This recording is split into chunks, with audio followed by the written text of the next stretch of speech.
Olá pessoas, eu sou o Léo. E eu sou o Miguel. E esse é o canal Piuí. E dessa vez vamos falar sobre um filme muito interessante que é o Aves de Rapina e sobre o Mulher Maravilha 84 que... O que aconteceu? Ninguém lembra desse filme, mas fato é que, mais uma vez, a DC vai ousar, vai trazer coisas diferentes, entendeu? A Marvel é muito criticada por repetir a mesma fórmula. A DC, uma hora é trevosa, uma hora é divertida, outra hora vai por outro caminho, eles estão sempre mudando. E o estigma de quem tenta demais é, às vezes, errar. Mas a DC errou muito pouco, tá? É claro. É claro. É claro. Então apague as luzes do seu quarto e bora começar mais uma super parte dessa maravilha que é a saga DC aqui no canal Piuí. E por favor, já faça a sua emancipação fantabulosa aqui e deixa um like no vídeo agora mesmo.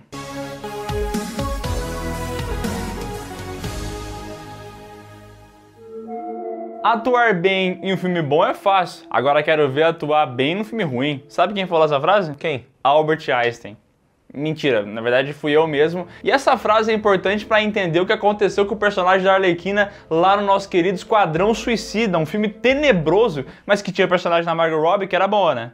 Acho que eu concordo com você nesse ponto. É isso aí, no meio de todo aquele merdel que foi Esquadrão Suicida, existia um pequeno grão de milho que se salvou, e esse grão de milho era justamente a Arlequina da Margot Robbie, uma personagem que agradou muitos fãs. Foi de fato a única coisa que meio que ficou como um consenso entre as pessoas de que foi legal naquele filme, entendeu? Aliás, tipo assim, o filme é muito ruim, mas esse personagem o pessoal falava, tipo, quando falam do Wolverine, ou quando falam do Robert Downey Jr., tipo, essa atriz nasceu pra fazer esse personagem. E por incrível que pareça, mesmo depois de um fracasso tão grande como foi Esquadrão Suicida, a DC decidiu que daria sim um spin-off, um filme solo para Arlequina dentro do DCU. Na verdade não é um filme solo, é um filme das Aves de Rapina. Mas as Aves de Rapina que se danem nesse filme, né?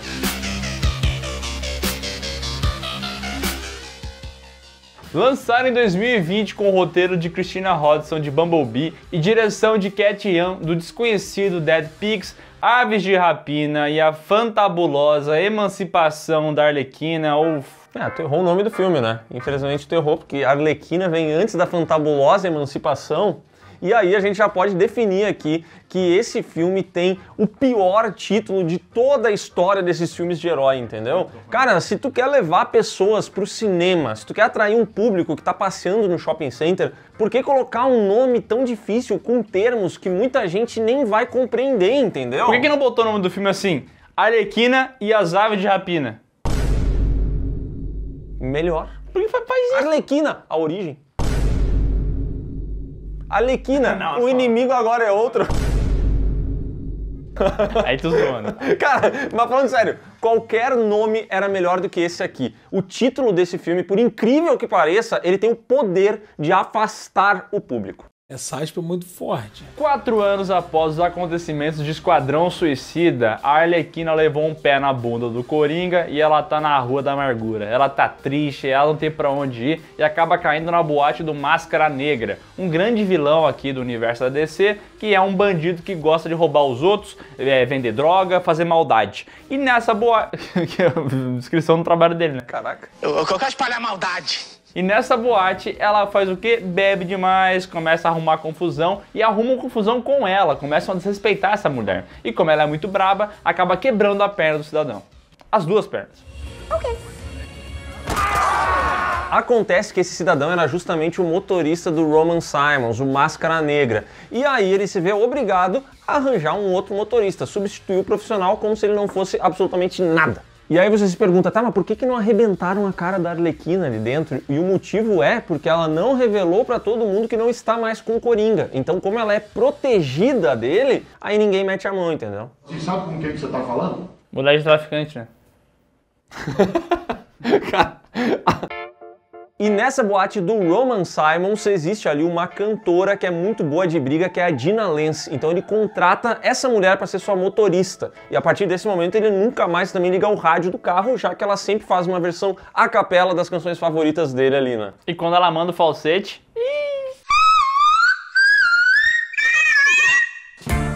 Até então, a Arlequina não tinha contado pra ninguém sobre o término lá com o Coringa. Só que ela fica doidona da cabeça, mais do que ela já é, acaba adotando uma hiena. Na verdade, ela ia comprar a hiena, só que ela mata o dono da hiena e acaba roubando. Pra completar a banditude dela, ela entra num caminhão e joga em cima daquele tanque de ácido, onde ela se transformou em Arlequina, porque na cabeça dela, esse é um jeito de romper finalmente com o Coringa.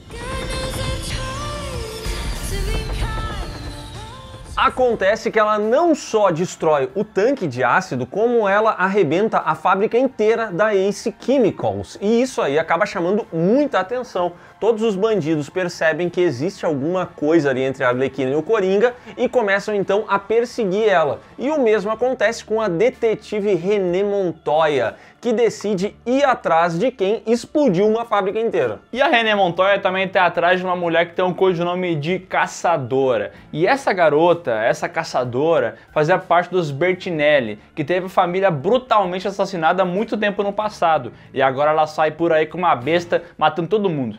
Agora a vingança. E essa família Bertinelli... Bertinelli! Isso aí, eles são tipo a família Magalu, entendeu? Eles tinham muito dinheiro, eles tinham muitos negócios. E olha que loucura, Tipo a família americana também, né? Isso, a família, essa daí já não tá tão bem assim. Tá igual os Bertinelli, né? E os Bertinellis deixaram um diamante, e nesse diamante tá criptografada a senha para acessar as contas dos Bertinelli, entendeu? É uma parada muito complexa. Eles morreram e eles deixaram assim, conta corrente, agência e senha encriptografado num diamante. Ok. Mas eu entendo eles são ricos, eles fazem a mesma coisa que todo mundo faz. Entra nas notas, coloca as senhas para não esquecer. Será que tem a senha do Facebook deles também? Provavelmente tem, e é por isso que o Roman Simons, o Máscara Negra, está ávido para obter esse diamante. Então ele pega a sua nova motorista, a Dina Lance, pega o seu capanga Victor Zsasz, que nos quadrinhos é um cidadão que, assim, cada pessoa que ele mata, ele faz uma cicatriz no corpo e tal, mas aqui ele só é jogado no filme, porque, meu Deus do céu, quanto personagem, não acaba nunca! É ladrão que não acaba mais, tem ladrão que não acaba mais. E no meio desse rolê, sabe como é que é Rio de Janeiro, né? Eles acabam dando bobeira e aparece a tal da Cassandra Cain, que acaba roubando esse diamante. Ela consegue, ela é Malandrovski, só que ela acaba sendo pega pela polícia. E o que ela faz? Engole o diamante. Bom, a grande sacada desse Aves de Rapina é fazer um roteiro não linear, porque ele acontece um pedaço de história, daí a Arlequina fala, você não tá entendendo, então volta um pouquinho. Então ele faz essa estrutura meio quebrada do filme, que lembra bastante um filme do Tarantino. Já o estilo de direção lembra bastante Scorsese, porque tem uns frames parados com uma narração em off. Então tu vê que a nossa Cat Ann aqui, ela tava cheia das referências, né? Mas assim, de boas referências também o inferno tá cheio, né? E em vários momentos esse filme aqui coloca esses personagens e eles aparecem mais como engrenagens do que como personagens, sabe? É uma parada tão mecânica que a gente não consegue se apegar a eles. E às vezes parece que o filme fica tão preso nessa ideia de ter que conectar tudo, todo mundo, que realmente tem personagens que são lançadas aqui no meio e a gente acaba chegando no final do filme e nem se lembra direito quem elas são. Quem é você? Mas pelo menos visualmente tudo isso é apresentado de uma maneira que combina muito com a personagem, né? Esse filme aqui tem essa ideia de tentar mostrar as coisas como se elas fossem a cabeça da Arlequina, como a Arlequina enxerga o mundo. Então ele tá cheio de interferências, de elementos gráficos que vão invadir a imagem, ele vai ter momentos em que vão estourar confetes e coisas desse tipo, vai ter ilustração e tudo isso visualmente é muito agradável. Achei bonito, viu? Tá lindo. Até porque a fotografia do filme também é muito bonita, né? Eles usam um estilo de coloração que é vivo, mas ao mesmo tempo tem a parte mais apagada da cidade. Cara, não é aquele filme monotônico, entendeu? Ele muda toda hora. Sempre que eles trocam de cenário, tu percebe, porque a fotografia do filme consegue comunicar isso. Beleza, que trabalho bem feito, viu, velho? Não é como se eles estivessem no Esquadrão Suicida que tudo é cinza. Onde é que eles estão? Eles estão num bar? Eles estão na cidade? Eles estão numa guerra? Eu não sei. A minha cabeça está vazia! Eu não sei nada! No meio desse bizarro roubo de diamante, o Máscara Negra acaba capturando a Arlequina, porque ele sabe que ela não tá mais com o Coringa, e ele vai matá-la. Só que ela fala assim, pera aí que eu vou te ajudar a pegar o diamante que tu quer, aí tu não me mata. Rápido! Eu não quero morrer! E pra fazer isso, ela tem que ir até uma delegacia atrás da Cassandra Cain. E essa cena aqui, ela entra com uma arma, começa a dar tiro de fumaça, dá uma porrada em todo mundo, e ela finalmente consegue chegar na garota. E as cenas de luta desse filme são muito boas, cara. É muito legal ver a coreografia e saber que a Margot Robbie tá fazendo a maior parte dessas cenas. Ela realmente se puxou no personagem e ela consegue entregar cenas verossímeis, né?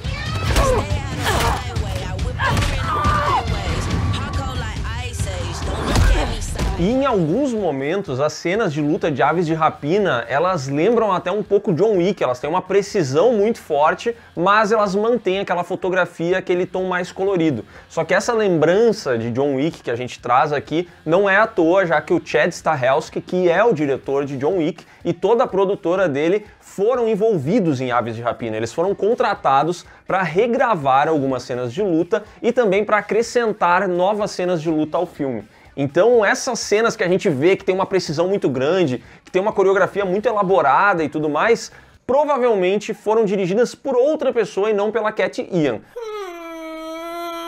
A gente não tem como afirmar quais foram e quais não foram, mas de modo geral a ação do filme funciona muito bem, melhor do que todos os outros que a gente já viu nessa saga.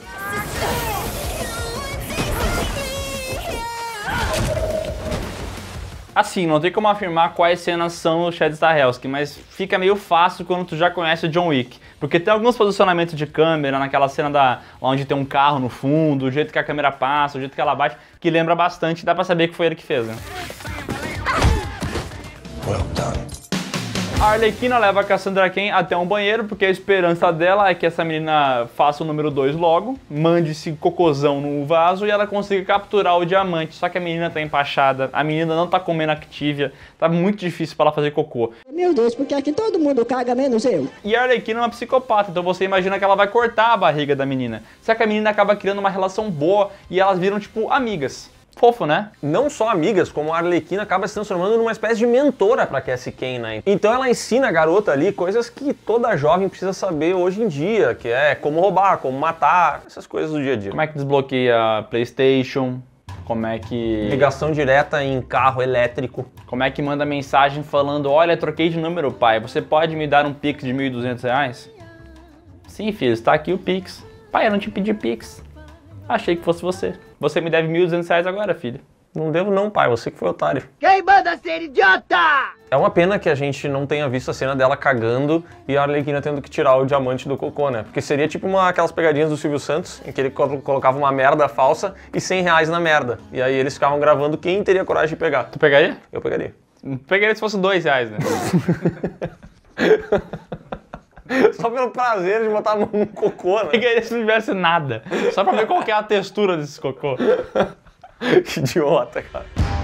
O problema é que o Roman Sionis descobre a localização da Arlequina e da garota. E ela liga pra ele e fala, olha, vamos até um parque de diversão aqui, eu te entrego a garota, o diamante, na verdade, e a gente fica de boa, entendeu? Tu me protege. E é isso que vai acontecer, né? Acho que não! Só que não, porque a Dina Lance, aquela motorista que o Roman Sionis contratou, ouve essa história, ela sabe que esse cara é muito impiedoso, que ele é muito malvado, e aí ela decide denunciar ele pra detetive René Montoya. O problema é que o Roman Sionis descobre essa traição da Diana Lance, e o resultado disso, o que é? Todo mundo vai se encontrar nesse parque de diversões, incluindo a caçadora, que acabou sendo esquecida aqui pelo filme, mas ela é uma Bertinelli e a última pessoa que participou do assassinato da família dela é o Victor Zsasz, aquele vilão que, olha só, também foi meio que esquecido aqui pelo filme, mas vai estar lá no parque de diversões. Será que é uma confusão? É, esse é um problema do filme, na minha opinião, que esse monte de personagem que acaba sendo conectado, a caçadora aqui tá sobrando, mas tá sobrando muito. O demônio não serve pra nada. E ela é pra ser super habilidosa, ela é pra ser uma grande assassina e tal, e a gente nunca nem vê isso direito, né? Nunca nem vi. E aí começa a grande lutaria e brigação, e aí é curioso, né? Porque primeiramente os bandidos apostam no combate corpo a corpo, né? Armas brancas. E é o que acontece, eles levam... Honestidade, né? Eles já estão em maior número, né? Então... É marretada na cabeça, é flechada no peito, é uma loucura.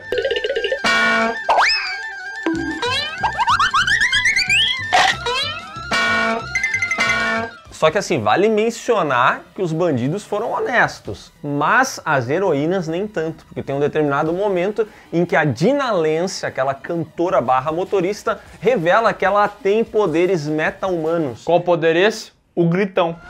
Vai, bolo doido! E aí todo mundo fica muito... Cara, seria muito foda se toda vez ela cantasse um trechinho de uma música bem alta. E disso aí parte pra uma perseguição de carro que tem uma cena que eu adoro, que é a Arlequina subindo no carro e batendo no motorista contra a buzina. E eu não sei porquê, mas eu acho isso muito engraçado.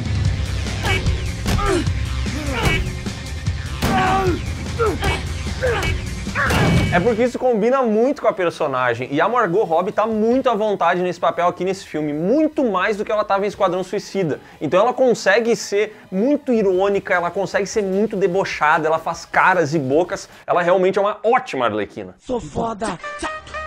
No fim das contas, a Arlequina e o Máscara Negra ficam ali no pier. E ele tá pra matar a garota, porque ele tá com uma faca no pescoço dela. Só que a garota aprendeu muita coisa com a Arlequina e aprendeu a puxar o pino da granada que tava no Máscara Negra. Nesse momento, a Arlequina sai correndo, dá uma voadora do Lindomar, Sub-Zero brasileiro, e aí o Máscara Negra acaba explodindo.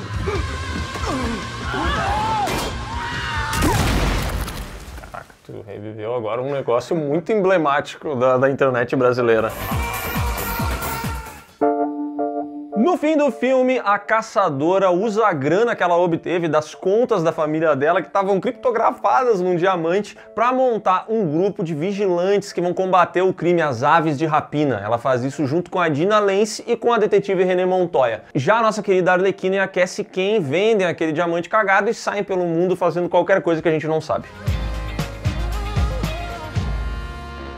Na verdade a gente sabe, né? A Arlequina vai ser presa e vai acontecer o Esquadrão Suicida. Ah, é verdade! Caraca, a gente vai descobrir no próximo vídeo o que vai acontecer com ela. Aves de Rapina custou aproximadamente 100 milhões e faturou 200 na bilheteria. Aí você pensa, lucrou. Mas é aquela coisa que a gente já falou, né? Não conta os custos de divulgação, o que é repassado para os cinemas. Então eles calculam que o filme deu um prejuízo de 50 milhões. Claro que esses números também têm aí um pouco do fator de esse filme ter sido lançado no meio da pandemia, um período onde muitos outros filmes também acabaram se dando um pouco mal. E aqui é muito curioso, porque as críticas a Aves de Rapina foram positivas, né? Renderam muitos elogios aí a Margot Robbie como Arlequina, ao visual do filme e às cenas de ação.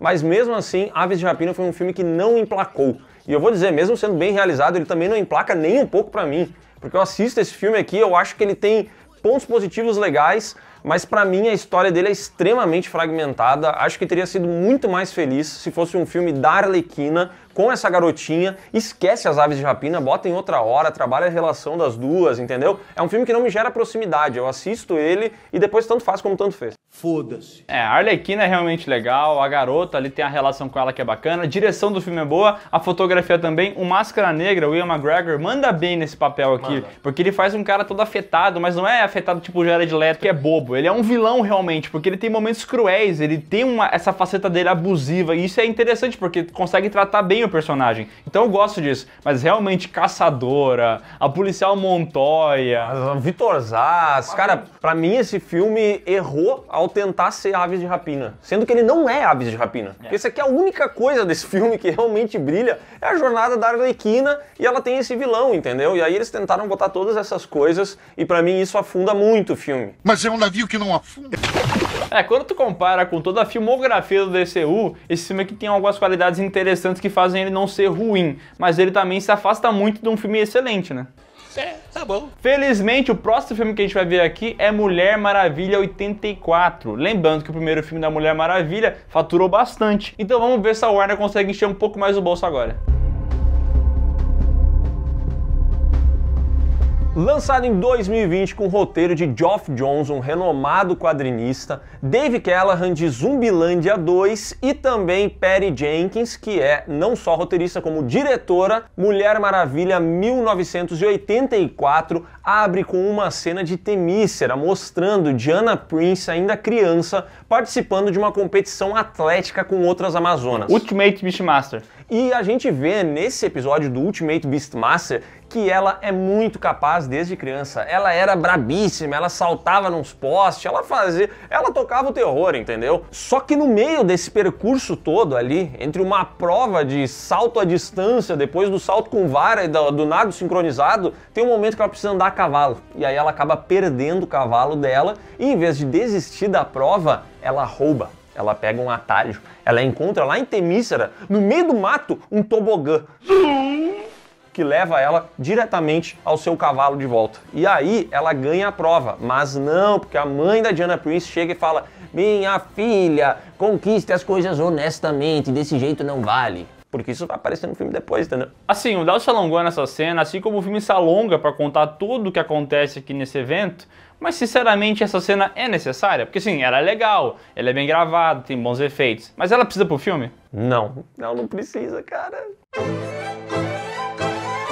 E eu vou dizer uma coisa, tá? Eu odeio Criança Prodígio. Eu odeio essa cena. Eu odeio ver essa criança humilhando todas as outras Amazonas. Tá errado, né? Assim, outra coisa, essa criança é roubada, sabe? Isso que eu não gosto. Como é que vai ser honesto? Como é que a tua mãe quer dar dica de ser honesta, minha filha? Se tu é filha de Zeus. As outras não são filhas de Zeus. As outras foram feitas do barro, quando vê. Foram feitas de uma coisa muito pior. Tu foi feito com a porra do Zeus. Legal!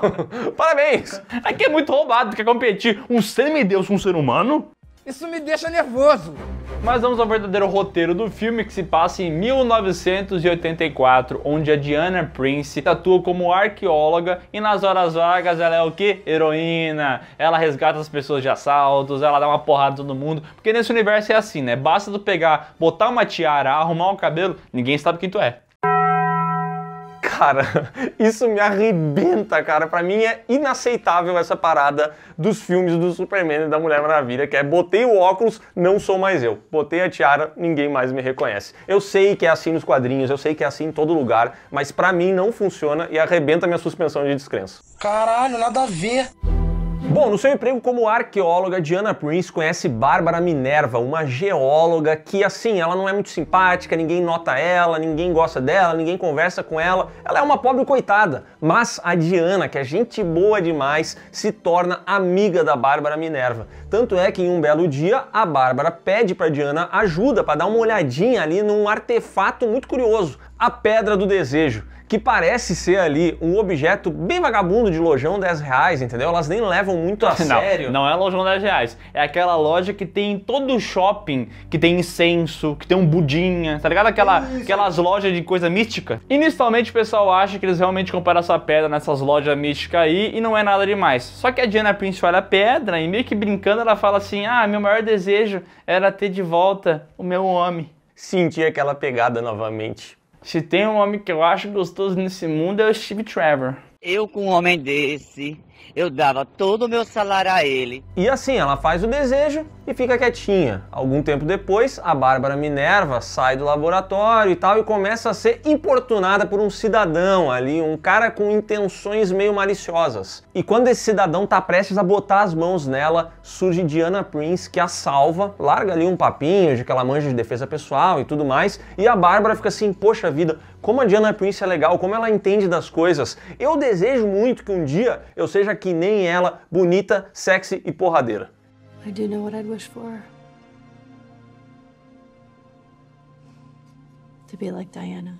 E a partir deste momento, Bárbara Minerva passa a ser vista por todos. Ela é considerada muito linda, muito simpática e de repente ela fica super forte. E em paralelo, o corpo de um brother qualquer dá lugar a ele mesmo, Steve Trevor. But you can save the world. E aí eu penso, coitado desse cara, que estava apenas vivendo sua vida quando de repente foi transformado em Steve Trevor. É, esse cara aparece e fala pra Diana Prince: olha, eu sou o Steve Trevor. E a Diana Prince fala: não, mas tu não é. Opa, Steve Trevor!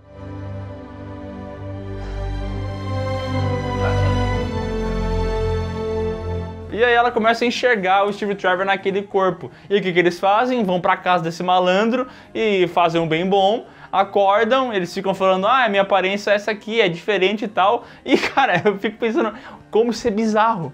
A Mulher Maravilha é uma heroína. Ela acabou de pegar e ver que o corpo de outra pessoa foi possuído. O que ela faz? Ela usa esse corpo. O que é isso?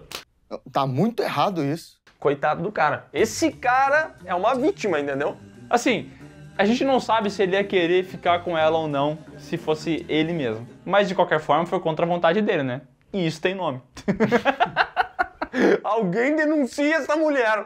Isso daqui dá uma cadeia.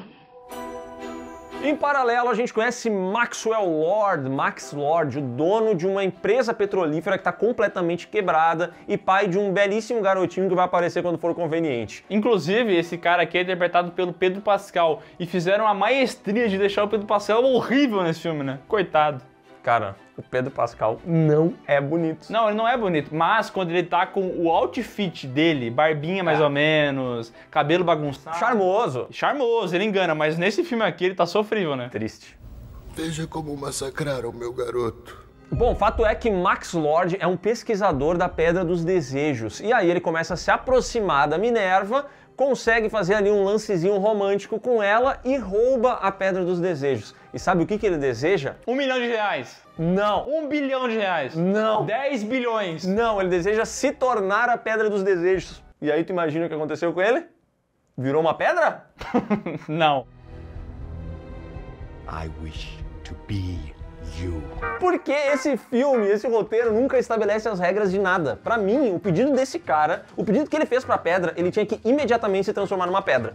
Mas não, ele obtém os poderes da pedra. Ladrão! E a partir desse momento, ele vai começar a realizar os desejos de todo mundo. Porque tem uma coisa também que a Mulher Maravilha e a Bárbara ainda não sabem, que essa Pedra dos Desejos foi criada pelo Deus da Mentira. Loki? Não, o primo pobre dele, o Dolos.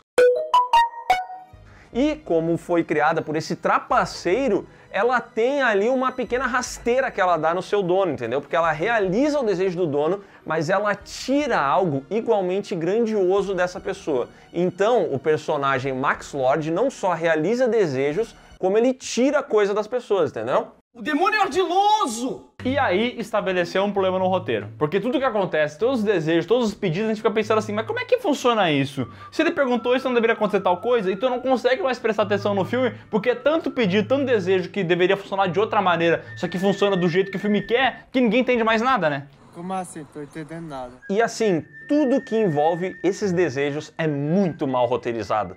Porque, por exemplo, tá? A Diana pediu a volta do Steve Trevor, ou seja, a pedra vai ter que tirar algo dela. E o que a pedra tira? Os poderes. Mas ela não tira os poderes imediatamente, entendeu? Porque o Steve Trevor chegou imediatamente. Mas tirar os poderes acontece de uma maneira mais lenta, conforme o roteiro precisa. Por quê? Porque o filme quer, é só isso. Eu não quero! Exatamente o mesmo acontece com a Bárbara, porque ela pediu pra ser como a Diana Prince. Mas ela não sabia que a Diana Prince é a Mulher Maravilha. Então ela começa a ganhar os poderes da Diana Prince. E como que ela ganha isso? Aos poucos. Porque era melhor pro roteiro que fosse aos poucos. Simples assim.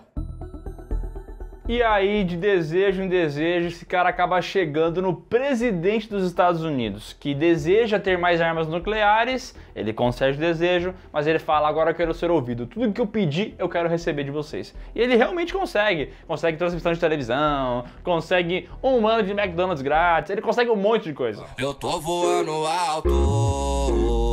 Mas a saúde dele vai deteriorando, entendeu? Ele vai ficando cada vez mais caquético. E mais feio. Eu não posso fazer mais nada, tô ficando velho, tô acabado. E aí começa a investigação da Diana Prince, Steve Trevor, pra entender o que tá rolando, o que é essa pedra e tal. E além de descobrir que tem esse envolvimento do Dolos, o deus da trapaça, da mentira, eles descobrem que essa pedra já pipocou em várias civilizações do passado. E aí o que acontecia depois que essa pedra chegava lá? A civilização acabava. Dava um grande cataclismo, um grande problema. Aconteceu com os maias, por exemplo. Fudeu. E começa a acontecer com a Terra, porque os soviéticos veem todas as armas nucleares dos Estados Unidos e assim se inicia a Terceira Guerra Mundial. E como o Miguel falou, o Max Lord vai se deteriorando e ele sabe que precisa arranjar saúde ou ele vai morrer. Então ele inicia uma transmissão de TV para o mundo inteiro e ele começa a falar para as pessoas, façam seus desejos que eu vou realizá-los. E ele de fato sai realizando o desejo de todo mundo e em troca ele pega a saúde dessas pessoas. Agora, como que ele soube o desejo de todo mundo? Como que as pessoas estavam desejando lá do outro lado e ele estava captando o desejo? Aí só o roteirista do filme sabe. Só Deus sabe! E outra coisa, por que ele precisa de todo mundo? Não é só ele pegar uma pessoa e falar assim, o que tu deseja? Ah, eu desejo um Passat rebaixado. Ah, é? Mas em troca eu quero tua saúde.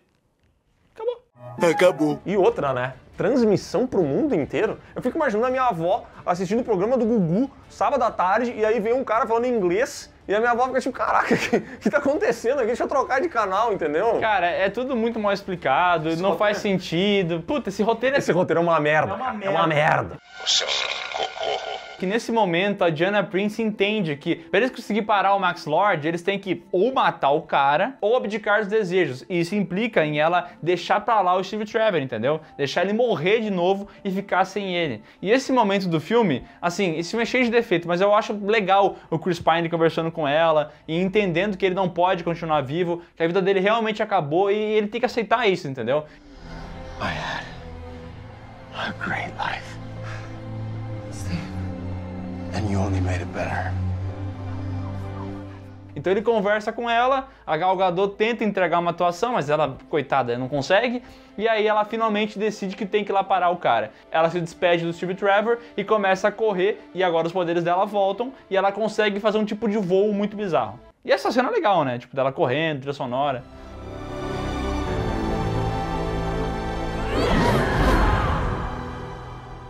Essa cena da corrida é legal e tudo mais, mas como tudo nesse filme, sempre tem um tapa na cara do roteiro, porque essa mulher sai correndo, aí ela voa, começa a saltar entre as nuvens, fazer o pirocóptero com o laço da verdade dela e tudo mais, e ali, quando ela vai recuperando os seus poderes, ela pega, entre Teresópolis e Niterói, no meio das nuvens, ela pega a armadura dourada de Astéria. Astéria foi uma grande guerreira amazona do passado, que usava essa armadura dos Cavaleiros do Zodíaco, maravilhosa, só que essa amazona desapareceu e nunca mais foi encontrada. Porém, Diana Prince achou a armadura dela, colocou ali em cima da nuvem. Como é que ela encontrou?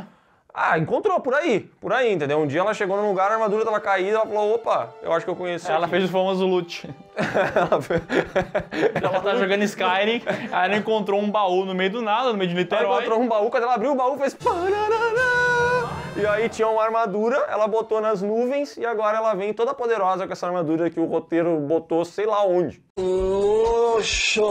E quando ela chega lá no local onde tá o Max Lord, quem aparece também? A Minerva, a Bárbara Minerva. E ela tá completamente diferente, porque ela desejou pro Max Lord que ela quer ser diferente de qualquer pessoa, que ela não quer seguir padrões, que ela quer ser outra coisa. E o que ela virou? Uma tigresa.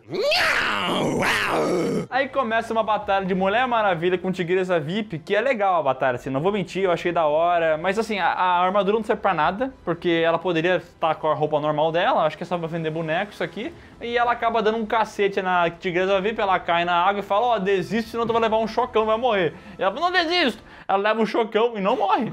Eu não entendi. Ai, ai. Ela finalmente derrota a Tigresa VIP, que fica na merda lá deitada no chão. E aí ela vai parar o Max Lord, que tá fazendo uma transmissão lá, ficando poderoso. Ah, eu sou poderoso! E aqui o Pedro Pascal tá overacting demais, né? Só que ela faz uma coisa que eu sinceramente não entendi, não sei se por burrice minha ou por inabilidade do filme, porque ela pega o laço da verdade, dá uma chicotada no pé dele e ela começa a mostrar a verdade pra ele. Mostrar o que tá acontecendo no mundo inteiro, pessoas em perigo, entre elas o filho dele. E nesse momento ele se compadece e acaba renunciando aos desejos dele. Só que o que acontece? Como ele tá vendo a verdade, o roteiro dá a entender que ele tá falando a verdade também para as pessoas do mundo inteiro, que desejam renunciar aos seus desejos também. Aí todo mundo retrocede e o mundo fica bom. Sabe o que é isso? O poder do papinho. O poder do roteiro merda também, né? Porque, pelo amor de Deus, eu não entendi, cara. Como é que as pessoas estão vendo a verdade? Porque ele não tá falando a verdade, cara, ele só tá vendo a verdade. Esse aqui é o roteiro mais safado de toda essa saga. Pior do que todos os outros. E a ideia dele é muito boa. Porque esse personagem é muito interessante, o poder dele é legal, existem motivações interessantes, sabe? Mas o roteiro é muito ruim, meu Deus do céu. As palavras, mestre, as palavras, passa. E aí no final do filme, todo mundo fica bem, o mundo retrocede todas as merdas que aconteceram, Terceira Guerra Mundial, bomba nuclear, muro que vira rio, tudo retrocede e nada acontece feijoada. A pedra do desejo é o lata velha de Mulher Maravilha, entendeu? Porque alguém foi lá na pedra do desejo e falou assim, oi, eu quero um carro tunado. E a pedra do desejo dá o carro tunado, mas que carro é esse? O Logos do Pedreiro. O que ele vai ter que fazer? Vai ter que cantar e dançar na frente de um monte de pessoas. Exatamente, ele vai ter que se humilhar. A pedra tira dele toda a sua dignidade. O Luciano Huck tira a dignidade. O Luciano Huck é o Max Lord. Caraca! Tá na cara. Bom, e numa cena pós-créditos a gente vê a verdadeira Astéria, que é aqui interpretada pela Linda Carter, que fazia a Mulher Maravilha nos anos 70. Então é uma homenagem bacana, né? Legal! Mulher Maravilha 84 custou os 200 e faturou apenas 160 milhões, sendo um grande fracasso. Esse filme foi lançado ali do período da pandemia, foi lançado junto no HBO Max, então foi um fracasso retumbante. E as críticas foram mistas, o pessoal não curtiu muito o filme, né? Esses números de bilheteria são meio assustadores, mas eles pegam uma fase em que a Warner acreditava que era um grande negócio lançar os filmes no cinema e em paralelo na HBO Max. Todos os filmes que foram lançados nesse formato fracassaram miseravelmente. Tem dados de que, de fato, a HBO Max recebeu novos assinantes. 23% das pessoas que assistiram Mulher Maravilha 84 assinaram a HBO Max para assistir aquele filme, por exemplo. Mas isso aí, no fim das contas, foi uma estratégia que deu totalmente errado. Eles repetiram com outros filmes, mas assim, puta cagada, entendeu? E deu ruim. E as críticas ao filme elogiaram a Gal Gadot, coisa que particularmente eu não concordo. Pra mim, ela, assim como o Henry Cavill, é muito limitada. Na cena em que ela se despede do personagem do Chris Pine, pra mim quem carrega a cena é o Chris Pine, e ela faz um esforço danado pra chorar. Meu Deus do céu, essa mulher tá se esforçando muito pra chorar. Ela quase se caga. Ela não compromete a cena em momento algum, funciona bem, eles têm química, mas eu não acho que ela seja uma puta atriz, assim como pensava a mesma coisa do Henry Cavill, né? O grande problema desse filme, pra mim, na minha opinião, é o potencial desperdiçado. Porque, assim, de boas intenções o inferno tá cheio. E esse filme tem boas intenções, tem boas ideias, a Pedra dos Desejos funciona como o roteiro quer, mas era um conceito interessante. Tem ali a relação do Steve Trevor voltando, e ali como a Mulher Maravilha tem que abdicar disso pra ser uma heroína. Pô, eu acho tão da hora essa parada, tem tantos elementos bacanas, só que realmente o roteiro é todo mal costurado e não tem como ser uma experiência muito prazerosa, né? Que pena. Pra mim, esse aqui é o roteiro mais safado de toda a saga DCU e arrebenta o filme, arrebenta, assim. Eu acho esse filme, apesar dele ter várias qualidades técnicas, pra mim ele é um filme muito ruim, porque o roteiro dele destrói. A boa notícia é que no próximo vídeo dessa saga a gente vai ver dois filmes. O melhor filme do DCU e um filme que eu senti dor de assistir no cinema. Então é isso, pessoal. Se você gostou desse vídeo, dá um like aqui embaixo, se inscreve no canal, marca o sininho e comenta. Você gosta do Mulher Maravilha 84? Gosta do Aves de Rapina? Eu quero saber sua opinião. Comenta aqui, porque esses filmes são muito divisivos, então deixa aqui seus comentários, sua opinião. Bora conversar como bons amigos, como se nós fôssemos uma Liga da Justiça. E não se esquece de ouvir o nosso podcast, tá? O link tá aqui na descrição. Cara, o nosso podcast tem super amigos lá dentro. É verdade. E tem um episódio sobre o Snyder Cut, versões do diretor. Cara, com o Paulo Peixoto esse aí. É um episódio muito especial, você tem que ouvir, tá? Corre aqui na descrição.